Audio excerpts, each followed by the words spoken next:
Hello everyone. Today we're going to talk about very interesting topic, relativity.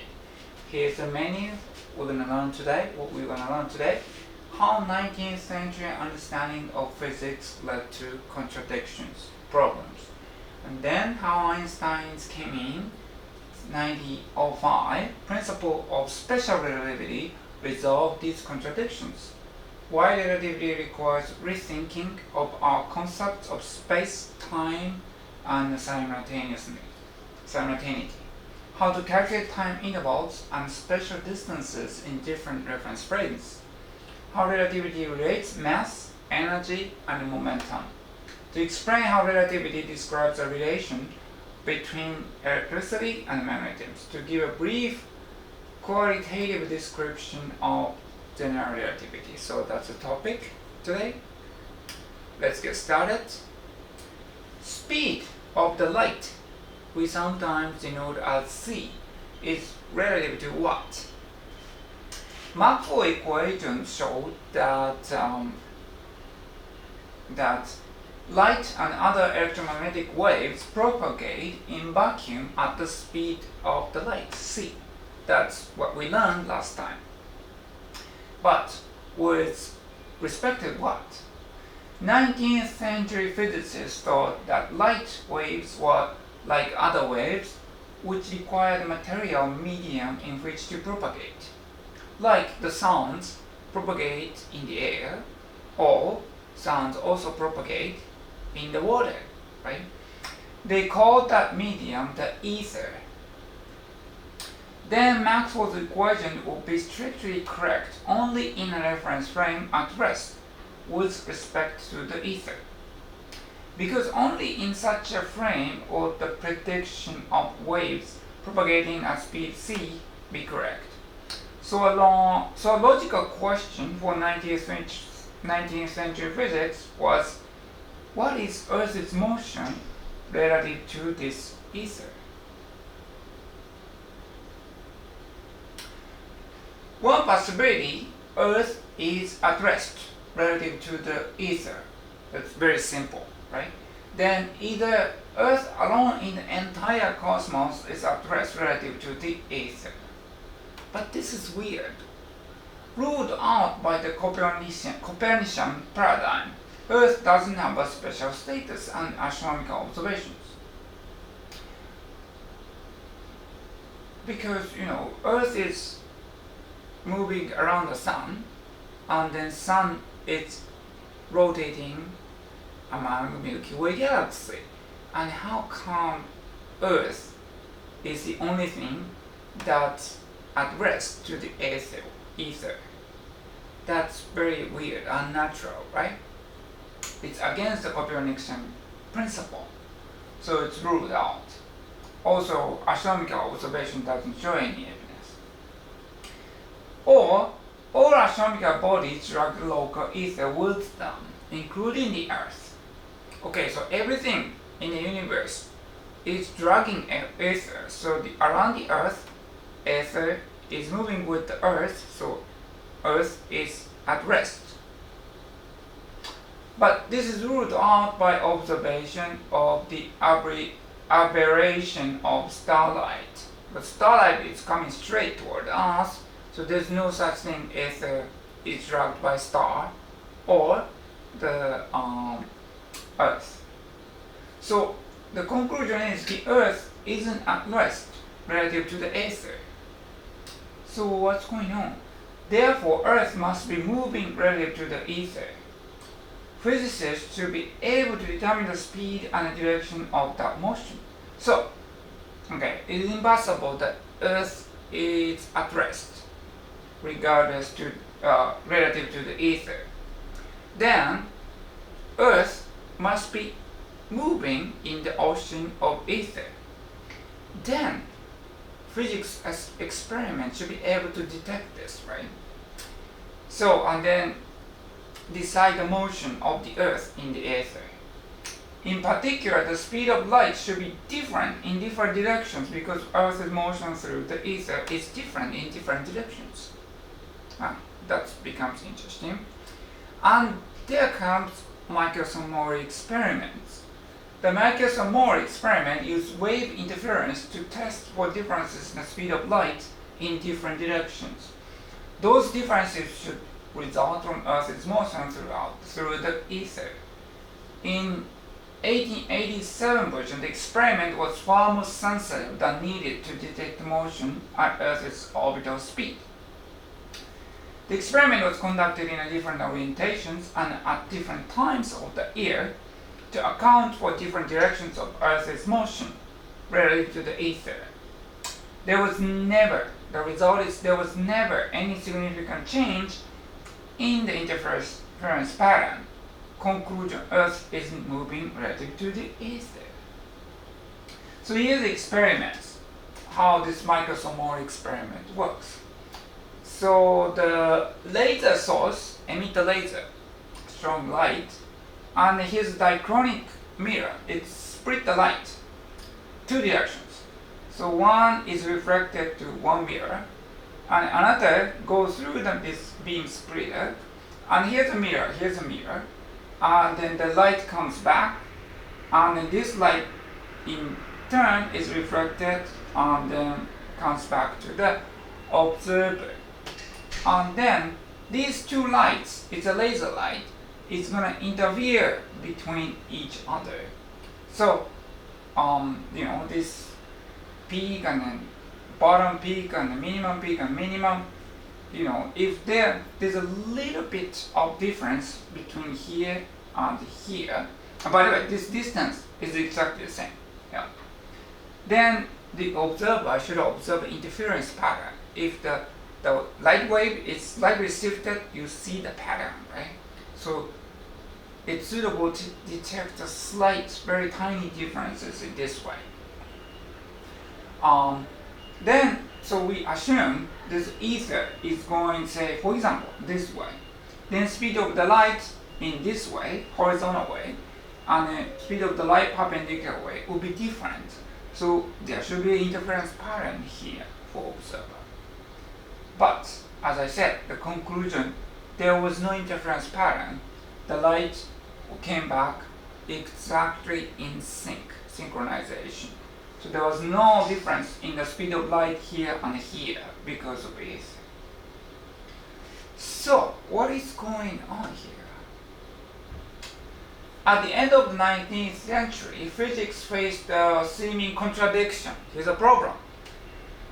The Copernican paradigm and astronomical observation show the Earth cannot be at rest relative to the ether. Earth cannot be a special location. But the Michelson-Morley experiment shows that Earth isn't moving relative to the ether. Earth is at rest. Here, in a previous one, suppose there's ether, the Earth is not moving. If it's moving, there should be interference pattern here. So what's going on? There's also philosophical dichotomy. The laws of mechanics, Newton's laws, are valid in any inertial reference frame. This is the principle of Galilean relativity. But the laws of electromagnetism, Maxwell's equations, seems to be valid only in one special reference frame, namely the reference frame at rest with respect to the ether. So, what is going on here?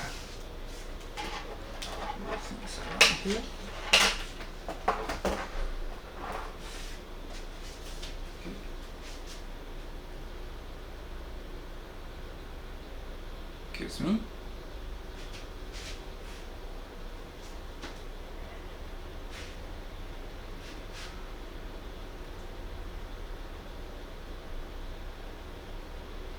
Okay, and then there comes Einstein. In 1905, 26-year-old Albert Einstein resolved both the contradiction and the dichotomy with his special theory of relativity. Here comes Einstein. Special relativity states that the laws of physics are the same in all inertial frames. Gone is a dichotomy because both mechanics and electromagnetism are on the same footing. Both are valid in all inertial reference frames. Gone is a contradiction too. There is no ether. So there's no contradiction involving Earth's motion through it. But then, with respect to what does light propagate at speed of c? This question still remains, right? Since the phenomena of light waves propagating at c follows from Maxwell's equations, this result must be valid in all inertial reference frames. All observers in inertial reference frames, that is, all observers in uniform motion, will measure the same speed of light. That all inertial observers measure the same speed of light leads to a quandary. Two observers in motion relative to each other still measure the same speed for the same light. Neither can claim to be really right because relativity rules out any particular reference frame being special. It makes no sense to say that one observer is moving and another isn't, because everything is relative. Concepts of absolute motion and absolute rest are meaningless in relativity. Only relative motion matters. Here's an example. A standing pedestrian measures the speed of the light, and then its value is c, as you derive from Maxwell's equation. Then the car, there's also another example, is car. The car is moving toward the light source. So light is coming here, traffic light. At speed of v, the car is moving this way. But driver also measures the speed of light as c because of the Maxwell equation. So what's going on? Space and time in relativity. Resolving this quandary requires us to give up our common sense notions of space and time. Measures of space-time depends on one's frame of reference. So the space and time measurement is relative in Einstein's theory. There's no preferred frame of reference, so no one can claim to have the right measures of space and time because it depends on who measures from what frame. Therefore, measures of space and time simply aren't, this is not absolute quantities. The quandary of two observers measuring the same speed for light is resolved this way because the measure of time and space each uses to calculate the speed are different.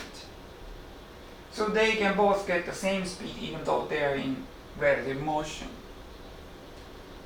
The first example is time is relative. A light box provides an example where the time between two events depends on the reference frame. A light flash leaves source at the bottom of the box.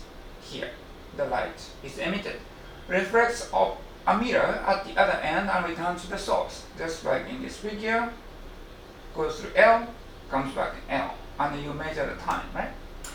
In a reference frame in which the box is at rest, the light travels a path of length 2L, and it goes at the speed of c. But in a frame in which a box is moving, now the box is moving in x-axis this way. The light takes a longer path because the light needs to go tangent, right, this way and this way because the box is moving. But it still goes at the speed of c. So that means what's going on? The time between its departure and return to the source is longer. Okay, so for example, 1 second here goes up and down, right? This time. This is a 1 unit time. But in frame B, 1 unit time is longer than 1 unit time in A because the light is traveling a longer path and then still the speed of the light is still c, the same value. So that means time is different. Time measure is different. 1 unit time here is shorter than 1 unit time here. Time is relatively the same. Speed of the light c is the same, but the time is different.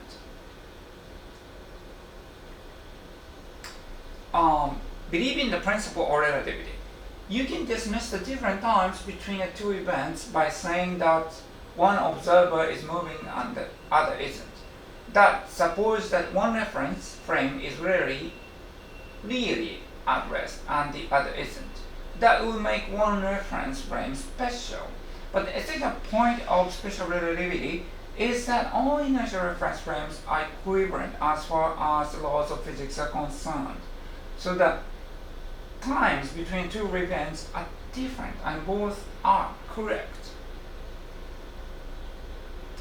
Time dilation. The light box example shows that time between two events is shortest in a frame where the events occur at the same place. Here the light box frame. The time is longer in a frame where the event occur at different places. The frame in which the light box is moving, the right one. Time is longer, right? This isn't about light or light box.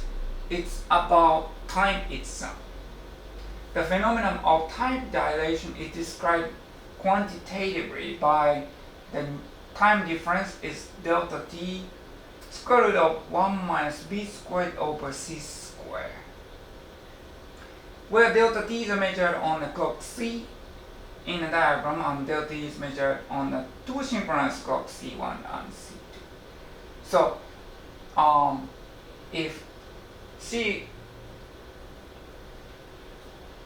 So if the clock is moving with a velocity of v, its time goes more slowly. Okay. So if you go back here, then this clock is moving with a velocity v, right? Then according to that equation, the time on this clock goes more slowly than the frame at rest.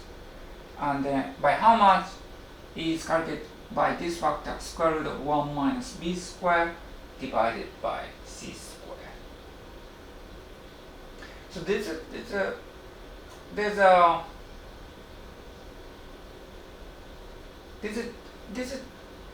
what's great about this Einstein special relativity is that here the change, the way of thinking about things is 180-degree change, right? Before in Newtonian mechanics we're considering, okay, one is moving, one is stopping at rest, then how does the speed should be different, right? That's how we're thinking in Newtonian mechanics. But then there was a problem. What happens to the speed of the light? It should be c from Maxwell equations. Then Einstein said, okay, Einstein changed the way of thinking 180 degrees. Einstein said, okay, c is constant, so the time is changing. The clock, speed of the clock is relative. Clock is not ticking at the same interval in all frames. Some clocks go fast, some moving clocks go slowly. So that's the change of way of thinking.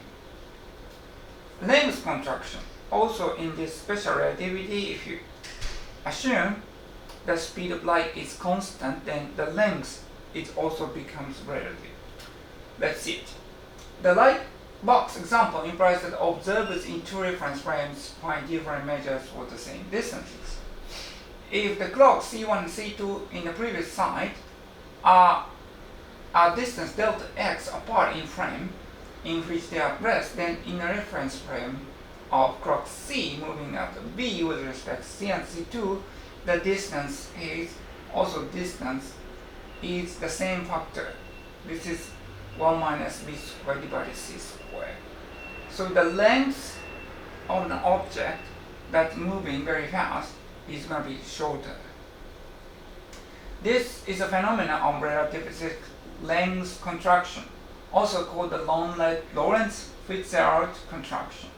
Physicists Lorentz and Fitzgerald independently proposed the contraction before Einstein as a way of explaining the Michelson result. However, their idea had no theoretical basis and was still grounded in an incorrect and ether-based conception of physical reality. So the factor gamma, the factor 1 minus b squared over c squared appears in the numerator or denominator of many expressions in relativity.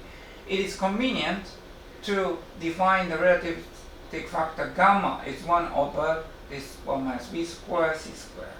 So this is called gamma, or sometimes we call this Lorentz factor. The figure below shows that gamma remains close to 1 over a wide range of speed. Because speed of light is very large, right? 3 times 10 to the 8 meter.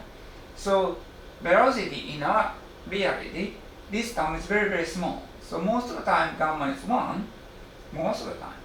But as v approaches the speed of light, if someone is moving very fast, close to the speed of the light, this Lorentz factor becomes quickly large. As it approaches 1, the prediction of relativity approaches those of Newtonian physics. So if this is speed of slow, then Newtonian physics is true. But when things move close to the speed of the light, then you need this Lorentz factor to think about it. Relativity of simultaneity is also different. Simultaneous, it's also relative thing. It depends, simultaneous or not, on which frame you're looking at, who you are looking at. Let's see an example. Consideration of two rods in relative motion. So two rods, A and B, are moving at the same speed, like this, right? That event simultaneous in one reference frame, generally unsimultaneous in another. Two rods pass in a reference frame in which both are moving at the same speed. The right ends coincide simultaneously. So there's the same length, same speed, and moving like this. And then here, at this time, this end, left end, and the right end matches simultaneous, right? Same time. If you're looking, for example, from the center, not moving relative to these two. But let's think about in a frame where the lower rod is at rest, their right ends coincide twice. So let's think about this example. So you are on rod A, okay? So rod A is not moving. But then if you're riding on A, you see that B comes towards you and B leaves, like in this picture. But then, if you are on A, B is moving. And if B is moving, there's a length contraction happens, so B becomes a little bit shorter because of this length contraction here. Length contraction, if just B is positive, it's shorter, right? So B becomes shorter. Then what happens is right end matches first, and then later after B travels the length of A, left end matches. So right first and then left later, right? But on the other hand, if you're riding on B, so you're riding on B, so A comes from left and then goes to the right. Then what happens? If you're riding on B, A's length is gonna be shortened, contracted. Okay? So then the left end matches first. And then after it travels a little bit, right end matches. So if you're riding on B, left end matches first and right end matches later. So this is different, right? If you're riding on A, right matches first. If you're riding on B, left matches first. So simultaneously, if you're not riding anything, left and right matches at the same time. So simultaneity depends on which frame you are, riding A, riding B, or sitting outside of A and B. Then simultaneous, the concept of simultaneous is different. It's all relative. Okay, Then then how it transform things is called Lorentz transformation. Time, dilation, length, contraction, and relativity of simultaneity are all instances of the Lorentz transformations, which relate space and time coordinates of events as measured in two reference frames in relative motion. For reference frame S dash, moving speed v along the positive x-axis of frame S, the Lorentz transformations are. So the positions are the same, right? But y and z are the same, right? Because its motion is only to the x direction, x-axis. Then x position, you need this gamma position. Then if you go back to frame, then you get plus or minus. Plus or minus is relative motion, right? If you're here, speed is plus. If you're here, speed is minus. Right?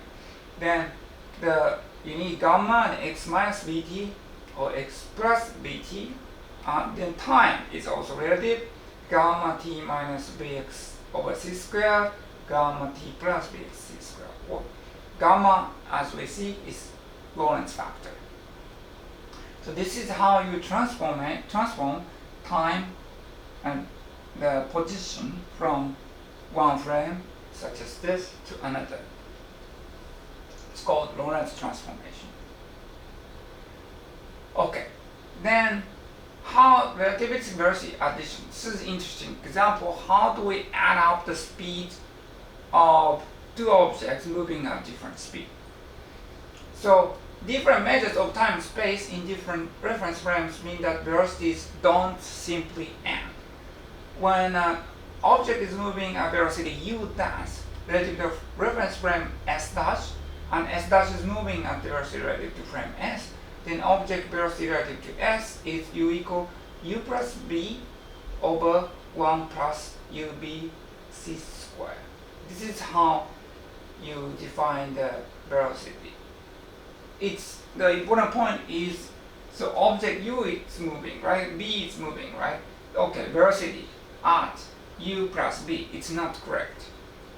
U plus b divided by, you need this factor. The reason is this also is Lorentz transformation. So let's see, delta x is x2 minus x1, this is difference, right? Then this needs to be Lorentz transformated, so you need gamma x2 minus x1 minus b gamma t2 minus t1. Oh, I need gamma here. So gamma delta x plus b delta t. And time also needs Lorentz transformation. T2 minus t1 delta t is gamma t2 t minus t1 plus b x2 minus x1 divided by c squared. Well, gamma is here needed too. So in summary, gamma delta t dash plus b delta x dash divided by c squared. And the speed is delta x divided delta t, right? This u is delta x divided. So you just take the ratio of these two and then you get this. Again, it's important in relativity, one is moving u, one is moving b. The relative speed is not u plus b. It's, you need this factor. Interesting example is, look at example B here. I don't know. Look at the example A here. A. So the one spaceship is approaching to the Earth with 0.8 c, very fast, 80% of the speed of light. Another ship B is also approaching to the Earth with 0.8 c, same speed, again, very fast. So this is the speed relative to the Earth, okay? But then what happens if you are on A and then look at the spaceship's B speed? In Newton's mechanics, this velocity just ends, right? So 0.8 plus 0.8, so 1.6 times speed of the light? No, that's incorrect, right? 1.6 c is already exceeding the speed of the light. That doesn't make sense. From Maxwell's equations, Einstein's special relativity, the fastest thing is the speed of the light, c. No information can be conveyed at faster than speed of the light, c. So it doesn't make sense this spaceship B it's flying towards A with 1.6 c. That's because we didn't use this Lorentz transformation. At the speed is very close to the speed of the light, we need relativistic velocity addition. So the new speed, the speed of the spaceship B from A, you need this now.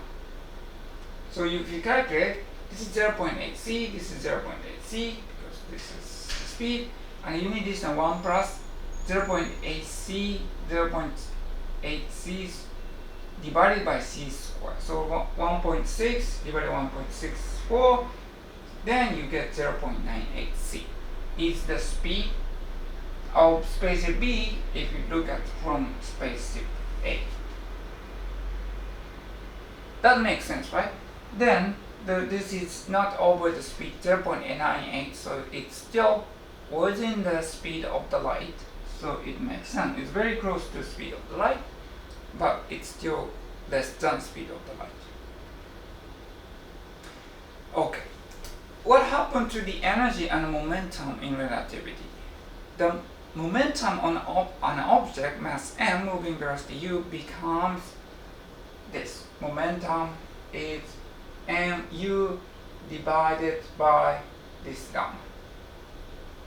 Again, in Newtonian mechanics, it's just m and u, right? Velocity times mass is a momentum. But we need this 1 minus gamma factor, Lorentz factor. Because if you define just at Newton mechanics, if you define the momentum as mass times velocity, but then velocity is relative things, right? Velocity changes by looking at which frames. Then it doesn't conserve anymore. So this is against the momentum conservation. That's because the definition of momentum is incorrect by mu. So you need to define the momentum in a relativistic way. Then you need this factor of gamma. Then, if you look at from different frames, momentum also changes, and then it satisfies the momentum conservation. This result reduces to the Newtonian expression. Of course, if this speed is not so fast, then this time is very small, so the Newtonian expression P equal mu is correct. The total energy of the object, energy again, needs not mc squared, you need this factor, gamma factor. This includes the rest energy mc squared as well as the kinetic energy. K equal gamma minus 1 mc squared. The kinematic energy reduces to the Newtonian expression half mv squared if the velocity is very low.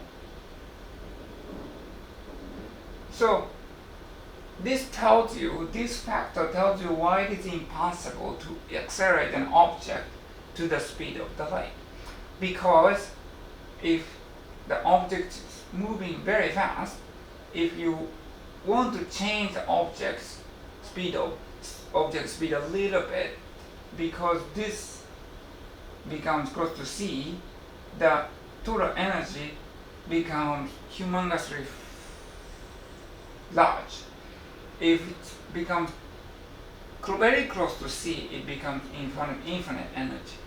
So to push it, make it that fast to an object with a mass, you need infinite amount of energy. So that's why it's impossible to accelerate an object to the speed of the light. Light doesn't have the mass, it's the only thing that reaches the speed of the light. Okay, energy momentum relation and E equal mc squared. in relativity, energy and momentums are related by this equation. E square is momentum square and mc square square. So if the object at rest equal mc square, that maybe you have seen this, but you actually need the momentum part too. This shows that an object with zero momentum still has its rest energy mc squared. It's zero momentum, this reduces to this, right? Relativity shows that mass and energy are interchangeable with a conversion factor c squared. So that means, so this energy and mass can be changed. Mass can become energy, energy can become mass. A system that emits internal energy E loses mass equal to E divided by c squared. A system that gains internal energy E gains mass equal to E divided by c squared. This interchangeability applies to all energy transfers, even though it's commonly but mistakenly applied only to nuclear energy. Well, famous example is nuclear energy, right? In nuclear energies, for example, nuclear fusion, the mass before the reaction and after reaction is, after reduction, the total mass is reduced, so that's emitted as an energy. And then because of this c square factor, the little bit of loss in mass becomes a huge energy. That's why nuclear reaction produces a lot of energy. Okay, electromagnetism and relativity. This is interesting too. Newtonian mechanics needs modification for consistency with the relativity principle, that Lorentz factor, we look at it, right? This is evidenced by relativity expressions for energy and momentum. So energy and momentum, also we need Lorentz factor. But electromagnetism requires no modification. The last time we looked at Maxwell equations, that doesn't need any modification. Maxwell equations are fully consistent with the relativity principle. Furthermore, relativity reveals how electricity and magnetism are intimately related. The diagram shows that the force on a charged particle can be considered electronic or magnetic depending on one's reference frame. Note how length contraction changes the charge densities in P, making the wire negative. We are not going to look at this detail, it's too complicated, but if in one frame it's magnetic field is changing, but if you change the frame, then because of that length contraction, time dilution, it becomes electronic field. It's the same phenomena, but in one frame it can be described with magnetism. In another frame, it can be described electricity. So that means these electricity and magnetism are not two different phenomena. It is one phenomena called electromagnetism. It's not two separate phenomena that happen to be related. It's the same phenomena, electricity and magnetism. It cannot be separated. So there will be no electricity without magnetism. There's no magnetism without electricity. These are connected, well, these are connected, not connected. It's the same phenomena. And then Maxwell equations, or equations we looked at last time, are the equations to describe this. General relativity. We're not going to look into details of the general relativity, but this is another interesting theory. General relativity is Einstein's theory of gravity and provides a best description of overall universe, including expansion of the universe. In general relativity, gravity, Big Bang also. Gravity isn't a force, but geometrical curvature of space-time. Most curved space-time, objects respond by moving the straightest possible path, geodesics, in curved space-time. So in general relativity, mass tells space-time how to curve. And then space-time tells mass how to move. It moves at the shortest time on this shortest path in this curved space. And this general relativity predicted, Einstein general relativity predicted a lot of things, and then most of them are true later by experiments. For example, gravitational lens was predicted by this. Later, nowadays we find gravitational lens. The Mercury's movement is processing, and then it cannot be explained by the Newtonian mechanics. With general relativity, it was correctly explained. So there are a lot of evidence of general relativity. If you're interested more, you can take my class in next semester about cosmology, introduction to cosmology. Okay, here's a summary of today. Relativity arose from deep 19th century contradictions involving Maxwell's electromagnetic theory and a propagation of light. Einstein resolved these contradictions with his special theory of relativity. This special theory is based in a principle of relativity. The laws of physics are the same in all inertial reference frames. In particular, the speed of light is the same in all inertial reference frames. So that changed the way of thinking. That's how smart Einstein was. The principle of relativity requires that the measures of space and time are not absolute but depends on which reference frame. And then those reference frames are connected in this Lorentz transformation. Relativity links energy, momentum, and mass, again using this gamma factor, and shows that all objects have the rest mass, mc squared. Relativity shows how electricity and magnetism are necessarily related. General relativity is our current theory of gravity. Okay, that's the end of the lecture today. I hope you have enjoyed it. See you next time. Bye bye.